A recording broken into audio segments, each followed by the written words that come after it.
Jesus, ready? First and foremost, I want to thank everybody for coming out on a Sunday afternoon. I'm glad it's not 1,000 degrees, so it's kind of worked out for us. Some of you know who I am, some of you don't know who I am, but even the ones that do know me, I'm not too sure if they know my whole story. So I figured I'd start there about why I'm doing this, why anybody should care, and why I should win some votes. Originally, I'm from San Antonio. I was raised by a group of women, but I'm from a single mom. She worked 2 jobs when I was a kid just to try to pay the bills. We literally had nothing. It was hard, but I learned a lot. I learned never to quit. I learned to work hard, especially when it's really hard. Because when I turned 14 years old, my older sister got murdered. The senseless act of gun violence. Some guy from out of town came with a shotgun and he shot up an entire crowd of people he didn't know. He took a guy's leg off, he injured a guy's arm, and he took my sister's life. That would have broke most people, but my mom doubled down. And she worked, and she taught me things. But you can only be in one place at one time. And her place was work. Because I needed to eat, I needed a place to sleep. And that comes in the other ladies of the community. Because I was left to my own devices. I was literally a stereotype. I was just waiting to get locked up or get killed.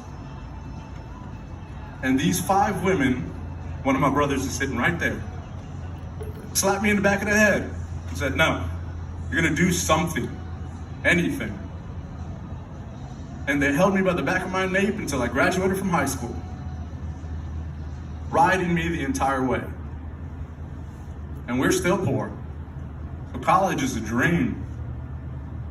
It's not gonna happen for me. I tried to work and save up money. Took about 1.5 years and realized that was a fool's dream. So I joined the military. I joined the United States Air Force and became a police officer for them. Then I became a weapons instructor. I became a hand-to-hand combat instructor. I became a medical instructor. I became the anti-terrorism officer. I became the force protection officer. And it goes on and on and on and on and on. During that time, luckily I had a great commander. 3 guys back there know who that is. And I had a great chief. They let me go to college.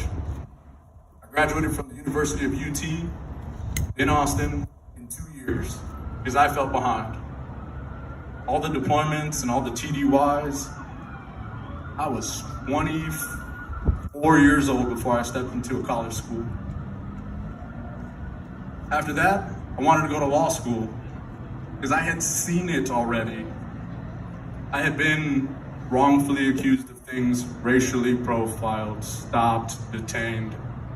I had been a family member of a victim and given an allocution statement, and I saw the DA bumble through that case. I had been a law enforcement officer on base, overseas, and all around the world. And it was like the one last thing I thought could change things was the law. So I went to law school. Graduated from Baylor Law with some other lawyers that are out here.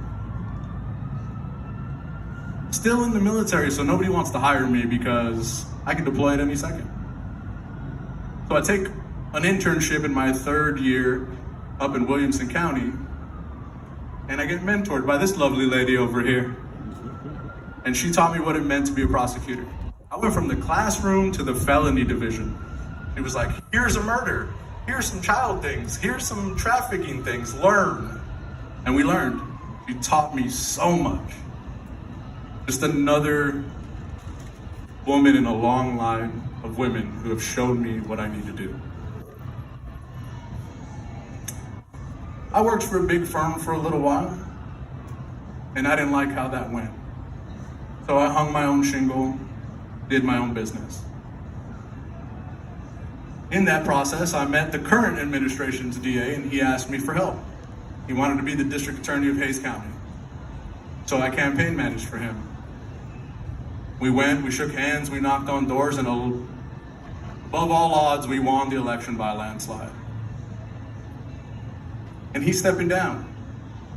So I figured nobody better to fill those shoes than the guy that helped put him there. And a lot of people ask me why it should be me. Because I have more experience and more views on that courthouse than anyone else. Like I said, I sat there as a victim. I sat there as a prosecutor. I sit there every day as a defense attorney. No one can do what I can do in this race. No one knows what I know in this race. I've seen the problems, I've seen the good things, and I've seen the bad things. But I'm only one person with one point of view. And that's why I said I wanted to answer questions. Because that's the most important part, right? To be a leader in a community, there's two things you can do. What your people want and what's right for your people. And those aren't always the same thing. But the only way you can make that decision is if you know your people.